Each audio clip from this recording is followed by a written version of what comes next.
Bonjour à toutes et à tous, bienvenue dans cette 5e vidéo de notre série dédiée au Rutus Versa. Aujourd'hui, nous allons aborder 3 sujets importants pour améliorer vos performances sur le terrain. La gestion des interférences électromagnétiques, l'interprétation des indices et le graphique 2D.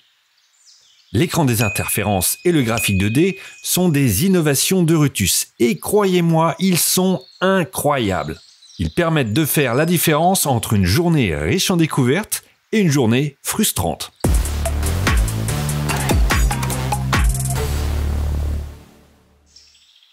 Les interférences électromagnétiques, ou EMI, sont des perturbations provoquées par des appareils électriques ou électroniques proches de votre détecteur. Cela peut être des lignes à haute tension, des clôtures électriques, des téléphones portables ou même d'autres détecteurs. Ces interférences peuvent causer des bips parasites ou rendre votre détecteur instable par exemple. Mais pas de panique, Rutus Versa dispose d'un outil incroyable et unique pour gérer ces interférences avec son écran des fréquences. Comment identifier et réduire les interférences?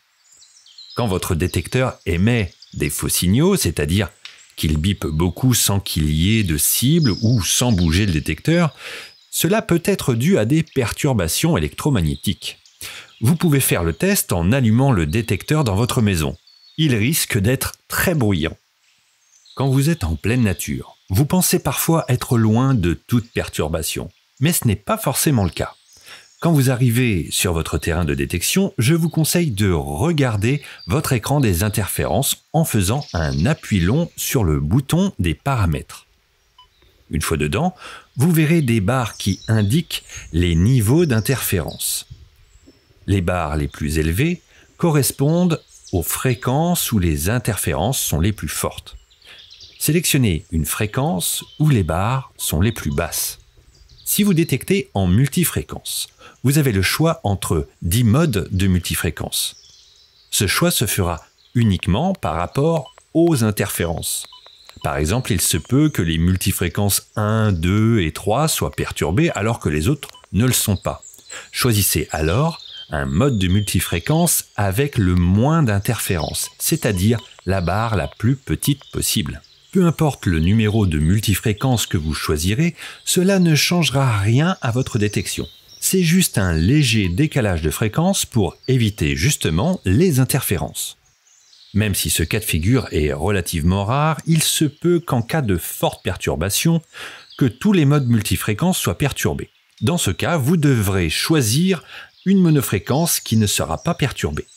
Essayez de choisir, si possible, une monofréquence en rapport avec le type de recherche que vous souhaitez faire, comme nous l'avons vu dans la vidéo des fréquences. Vous pouvez également essayer dans les paramètres avancés de passer en mode multi-W, qui est très stable dans des conditions perturbées. Si les interférences persistent, essayez de baisser légèrement la sensibilité de votre détecteur. Cela permettra d'atténuer les perturbations tout en maintenant une bonne capacité de détection. Passons maintenant à l'interprétation des indices que l'on nomme également ID. Le Versa attribue un numéro à chaque objet détecté. Ce numéro est basé notamment sur la conductivité de l'objet. Mais comment sont établis ces indices? Les objets ferreux, comme les clous, ont généralement un indice négatif. Les métaux non ferreux comme l'or, l'argent, le bronze ou le cuivre ont des indices positifs. Par exemple, une petite pièce en argent pourrait avoir un indice autour de 70, une monnaie en or pourrait nous donner un indice de plus 50, ou un potin gaulois pourrait nous donner un indice de plus 35. Et une boîte en fer pourrait nous donner un indice autour de moins 15. Les indices négatifs se situent par défaut dans la zone grisée de votre écran. Les indices positifs sont, eux, en dehors de cette zone. La stabilité de l'indice peut également être un bon indicateur. En règle générale, quand vous détectez une monnaie par exemple et que vous croisez votre balayage à 90 degrés, le numéro de l'indice doit rester relativement stable. Par contre, si ce chiffre change constamment avec de grands écarts, cela peut signifier plusieurs choses. La cible est irrégulière ou mixte, Si la cible est composée de plusieurs matériaux, par exemple un objet en fer avec une partie métallique non ferreuse, l'indice va fluctuer en fonction des différentes réponses du détecteur dues aux différents métaux détectés.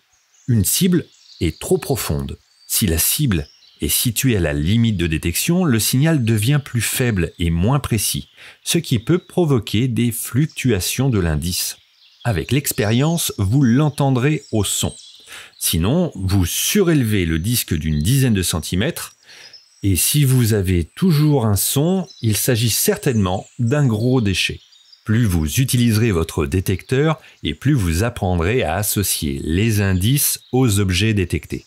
Regardons maintenant le graphique 2D. Là encore, il s'agit d'une innovation Rutus. Le graphique 2D vous aidera considérablement dans l'identification de vos cibles. Cette fonction permet de différencier plus facilement les objets en observant les comportements du graphique. Il réagira différemment s'il s'agit d'une bonne cible, comme des pièces de monnaie par exemple, ou de déchets métalliques comme des clous, un fil de fer ou un boulon. Prenons des exemples pour des bonnes cibles comme un petit objet non ferreux ou une pièce de monnaie. Vous aurez sur votre graphique une ligne relativement droite ou légèrement courbée vers le bas.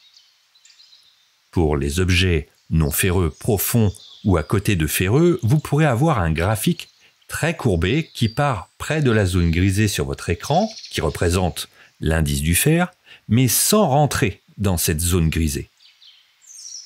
Selon le type de sol, la situation peut être inverse. Un objet non ferreux situé en profondeur peut produire un graphique dont la partie inférieure se courbe vers les conducteurs élevés. Pour les mauvaises cibles, voici quelques exemples. Pour les ferreux ou mauvaises cibles, le départ du graphique ou même le graphique entier sera dans la zone grisée de votre écran. Pour les objets profonds, le graphique peut être plus difficile à interpréter. Mais avec l'expérience, vous apprendrez à mieux déchiffrer ces signaux. Voici maintenant quelques conseils pratiques pour débuter avec les indices et le graphique 2D. Faites des tests à la maison. Avant d'aller sur le terrain, entraînez-vous dans votre jardin avec des objets variés, comme des pièces, des clous ou des bagues. Observez leur indice et leur graphique pour vous familiariser avec ces outils. Prenez le temps d'analyser. Si vous avez un doute sur une cible, creusez toujours. Avec l'expérience, vous apprendrez à faire le tri plus rapidement. Et voilà, vous savez maintenant comment gérer les interférences EMI et utiliser les indices et le graphique 2D. Ces outils sont là pour vous aider à comprendre ce que votre détecteur vous indique et éviter de passer à côté de cibles intéressantes sans que vous ne perdiez trop de temps sur des déchets. Dans la prochaine vidéo, nous parlerons des réglages de base, comme la sensibilité, la discrimination, pour que vous puissiez mieux maîtriser votre appareil. Et d'ici là, je vous souhaite une excellente détection et de belles découvertes. À très bientôt.